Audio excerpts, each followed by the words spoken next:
tarde. A ideia é propor a oração do terço aos jovens e com o auxílio da música. Um terço Oração Jovem é o livro que vamos conhecer, mas para já, algumas propostas para enriquecer os seus itinerários de férias.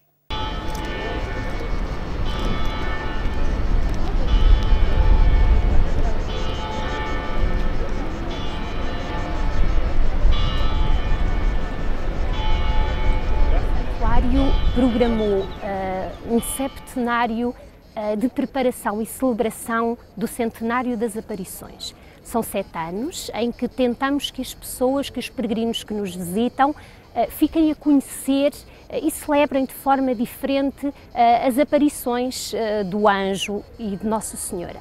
Cada um destes 7 anos tem por tema uma das aparições. Portanto, o primeiro foi sobre as aparições do anjo, que ocorreram em 1916, e os outros 6, cada uma das aparições de Nossa Senhora nos meses de maio a outubro. Portanto, a intenção é que em cada um destes anos os peregrinos possam conhecer efetivamente em maior profundidade aquilo que é a história e a mensagem de cada uma das aparições.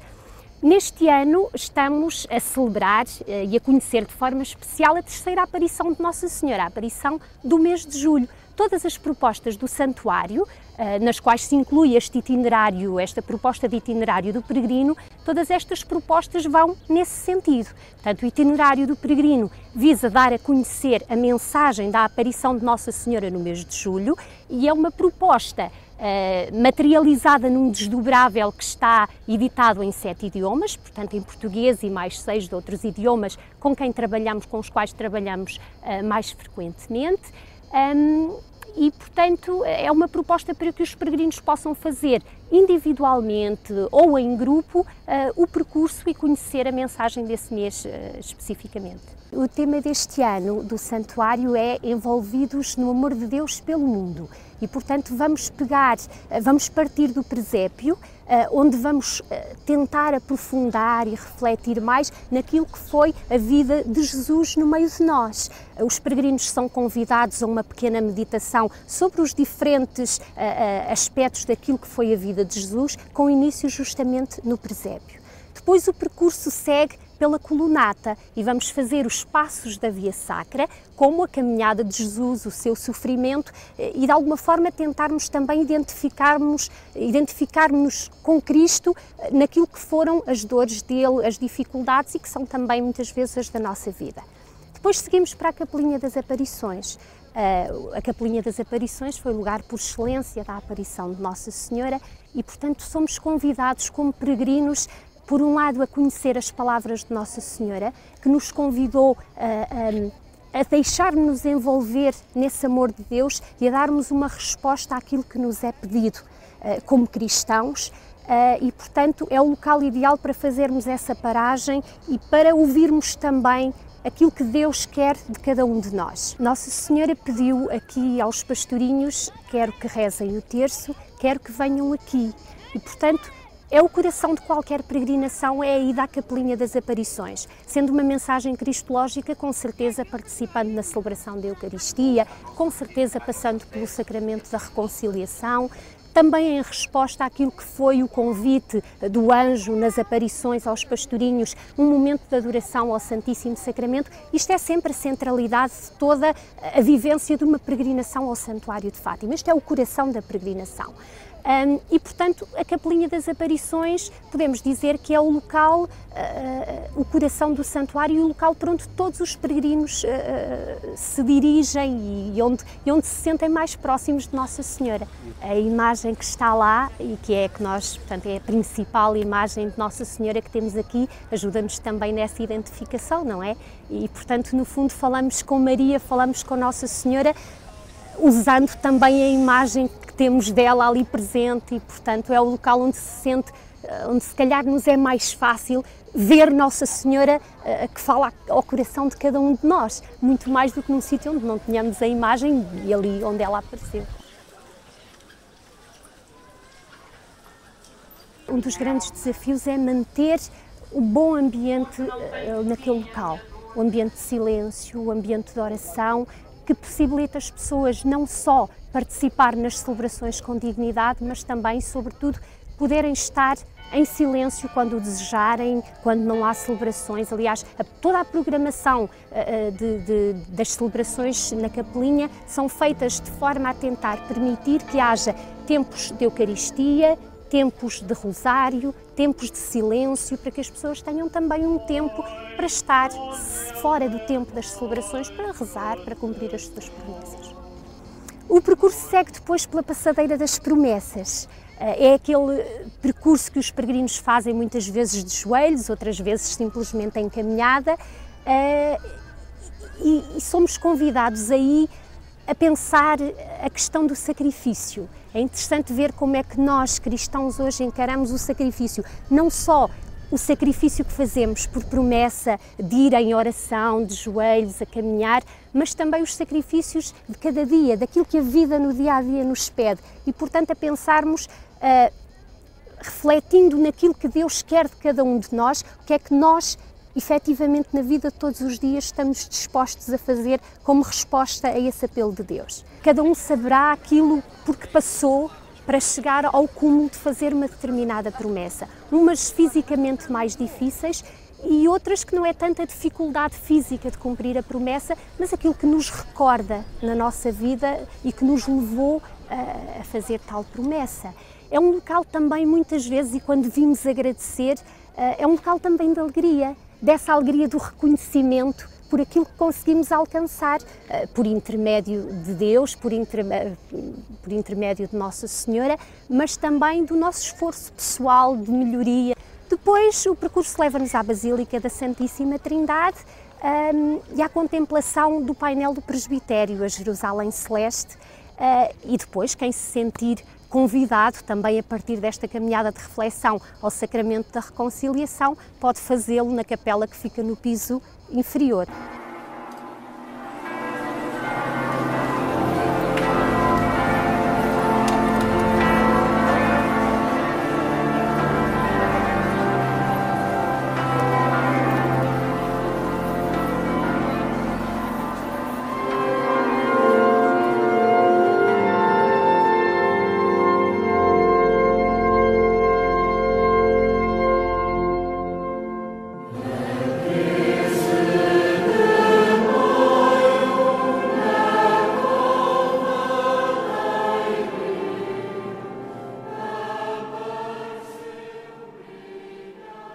É um espaço muito bonito, na minha opinião, é um espaço muito amplo e fora do tempo de celebração é um espaço onde se consegue um certo recolhimento também.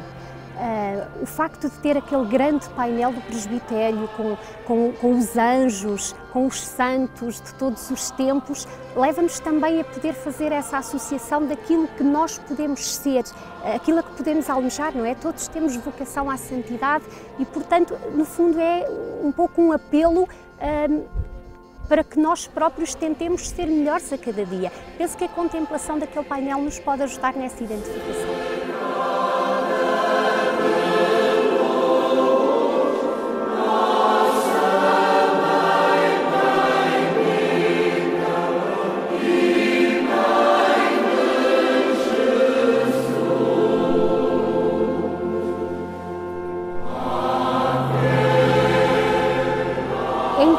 Nós irmos aos diferentes momentos da vida de Jesus, porque também nos ajuda a identificar com as nossas dificuldades. Eu penso que a grande vantagem destes percursos é aquilo que nós conseguimos tirar deles e de alguma forma aproveitar isso para vermos o que é que Deus quer da nossa vida. Se nós vemos as dificuldades, por exemplo, estamos no ano da família, vamos caminhar para o sínodo sobre a família, o que é que nós somos na família, o que é que foi a vida de Jesus na família, as dificuldades que aquela família de Nazaré teve para ter o seu filho, depois para o educar, para o fazer crescer em sabedoria, em graça, em estatura, aquilo que é a identificação de uma família com a família de Nazaré, e, portanto, daí a partir do presépio.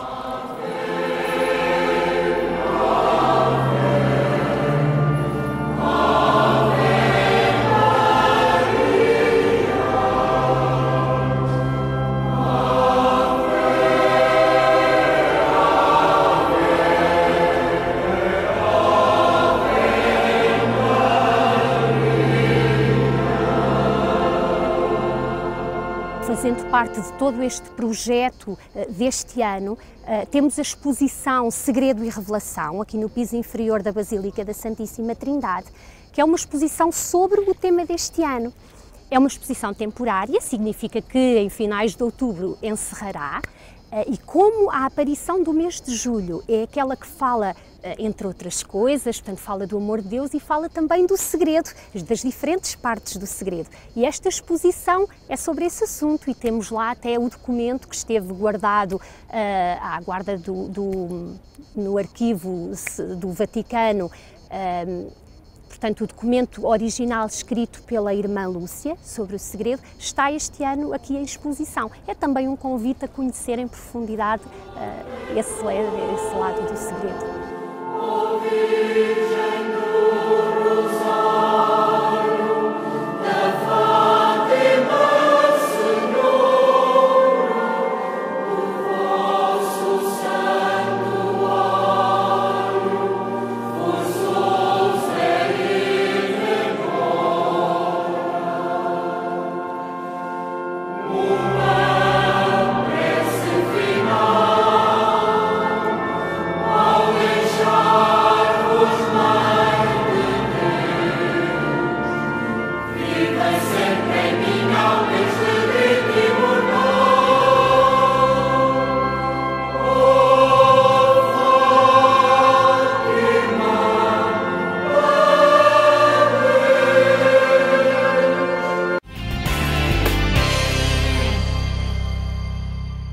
Agência.eclésia.pt é o endereço que lhe propõe toda a atualidade da Igreja Católica. Um terço Oração Jovem dá título a um livro da autoria de Teresa Amial, que se conjuga com a música dos Fogo Posto. A autora e músico estão entre nós, Teresa Amial e João Maria Amial, mãe e filho, ambos envolvidos neste projeto. Agradeço o facto de estarem hoje aqui na nossa companhia. Teresa Amial, começava por si. Como é que surge a ideia de escrever este livro, que, ao que sei, tenta resgatar um bocadinho essa ideia da oração do terço demasiado arrumada em conceitos tradicionais associados a pessoas mais idosas? Sim. Olha, antes de mais, eu que agradeço também pelo convite, gostamos muito de estar aqui. Uma das coisas que me interpelava há muito tempo foi este grande convite do Papa Francisco para todos sermos missionários, para evangelizarmos com alegria e para encontrarmos novas linguagens para a mensagem de sempre.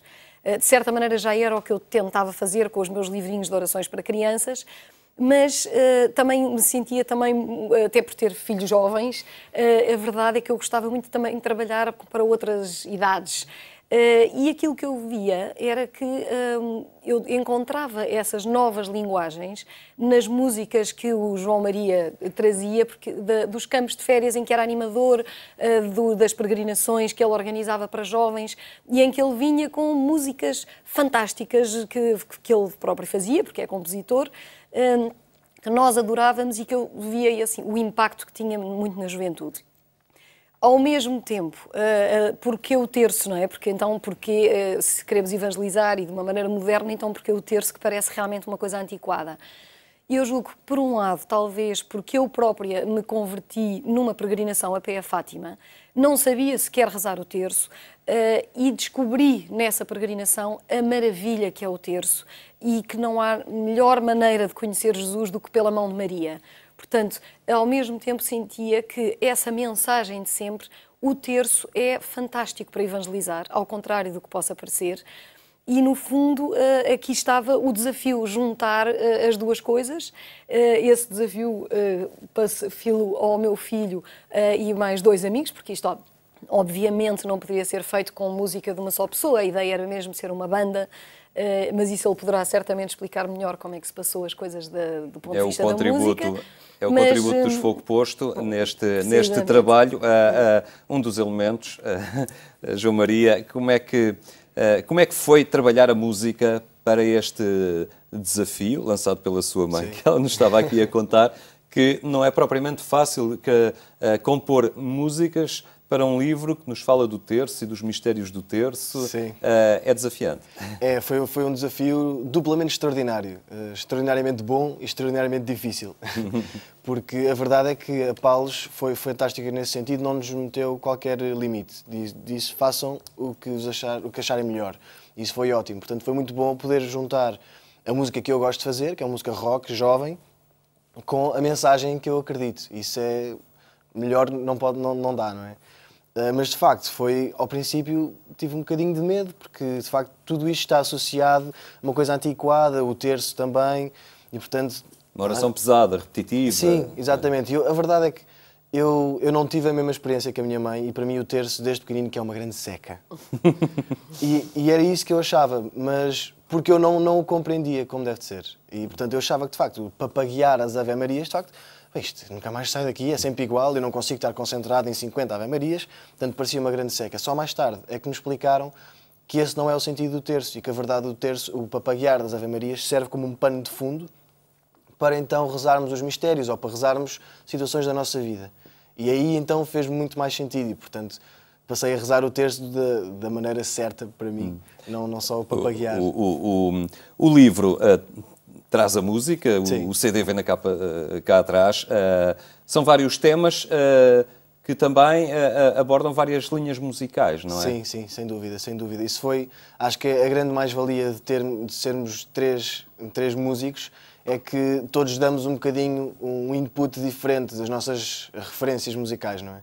E isso é muito bom, serve muito bem, porque eu tenho claramente um estilo mais rock, o Luís Roquete e a Diana Castro vão até ao fado, e é muito bom, porque a verdade é que os mistérios seguem a vida de Jesus.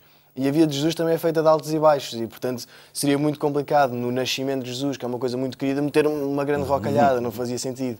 Portanto, foi bom aproveitar esses estilos musicais para as diferentes etapas da vida de Jesus. Teresa Amial, a sua conversão foi numa peregrinação a Fátima. A sua tarefa, a sua profissão, a sua criatividade que se expressa através da escrita, agora também a escrita de caráter religioso, um convite para que outros façam a mesma descoberta. É o seu caminhar cristão também, através da escrita, na abordagem destas temáticas. Sem dúvida nenhuma. Eu acho que é muito bom quando nós descobrimos, todos nós temos uma missão na vida, não é? Cada um de uma forma diferente. Aquilo que eu sinto é que realmente o que eu encontrei é de tal maneira maravilhoso. Eu acho que encontrar Jesus, integrar Jesus na nossa vida, deixar que toda a nossa vida seja banhada em Deus, fez-me tão mais feliz, a mim, à nossa família, que no fundo há um enorme desejo de partilhar isso. E daí eu queria, no fundo, explicar também um bocadinho a maneira como o livro é feito, porque as pessoas quando pensam isto é uma grande maçada, rezar o terço. Bem, para já não é obrigatório que seja para rezar o terço, pode-se também meditar. Um conjunto de meditações. Precisamente, são os conjuntos de meditações, mas que no fundo, ao seguir o terço, segue toda a vida de Jesus. As meditações são muito pequeninas, não sei se dá para ver, mas são meditações muito curtas, muito simples, em que eu fiz mesmo, eu primeiro pedi-lhes para eles fazerem as músicas, porque eu queria fazer as meditações verdadeiramente com ligação à música. Portanto, o ideal é ler primeiro e a seguir ouvir a música, em que ponho inclusivamente palavras que eles utilizaram nas letras das músicas, ou adaptei à visão que eles deram na própria música. Portanto, eu acho que as duas coisas se ajudam uma à outra. E a seguir pode-se rezar o terço ou pode-se, por exemplo, ficar a meditar nas questões, porque no fundo o que interessa é tirar daqui assim uma ligação da vida de Jesus à nossa vida pessoal. Jesus não é aquele homem que esteve aqui assim há 2000 anos e que disse umas coisas muito bonitas. É este homem, deste verdadeiro homem e verdadeiro Deus, que está agora aqui ainda presente e que nos continua a falar. E, portanto, todas as meditações acabam com umas pequenas questões muito pessoais, que eu espero que interpelem cada um e que ajudem cada um a encontrar-se com Deus, a aprofundar a sua relação com Deus. E isto tanto se pode fazer em conjunto, em grupo, e rezando o terço, como se pode fazer sozinho. É um CD também que se pode ouvir no carro, por exemplo, todo seguido, muitas pessoas eu sei que rezam no carro, e portanto espero que seja também um instrumento positivo para todos. João Maria, estava-me a recordar, e referiu a sua experiência também nos campos de férias. Estava a lembrar dos jovens e para tantos grupos de jovens que há dispersos por esse país fora, ligados a diversos movimentos, temos aqui também um bom instrumento de trabalho para quando as pessoas se encontram e partilham experiências e tentam rezar em conjunto. Está aqui um excelente instrumento. Sem dúvida, é um instrumento, uma ferramenta ótima que, como a minha mãe estava a dizer, pode ter imensas utilizações. E nós já temos alguns casos, alguns testemunhos de pessoas que precisamente utilizaram em grupos de jovens, tanto para rezar o terço como meditar a vida de Jesus, e resultou às mil maravilhas. Eu próprio dou catequese a um grupo de miúdos que fiz a mesma coisa. Bom, vamos aprender um bocadinho da vida de Jesus. Então começamos do primeiro mistério e vamos até ao fim. Isto serve para 1001 formas. Eu devo dizer que eu já tive também uma experiência, no fundo nós como cobaias, digamos assim, enquanto o João Maria trabalhou já este livro e estas músicas com adolescentes, o meu marido e eu somos orientadores de grupos de casais e então resolvemos fazer a mesma coisa e não foi rezando o terço, foi de facto deixando um tempo de silêncio e de meditação pessoal enquanto se ouvia as músicas e depois fazendo uma partilha no final. Sendo que o nosso grupo de casais tem entre 30 e tal anos e 50 anos. E revelou-se uma experiência. E foi fantástico, adoraram frutuosa. também. Nós não sabíamos como é que iam reagir a estas músicas muito mais rock e realmente diferentes e foi ótimo. Muito bem, fica então essa proposta e a proposta deste livro, Um Terço, Oração Jovem, publicado pela editora Paulus. Uma proposta de oração jovem ao som da música dos Fogo Posto. Fica por aqui o programa Eclésia. Obrigado por ter estado connosco. Tenha então uma boa tarde e até amanhã, se Deus quiser.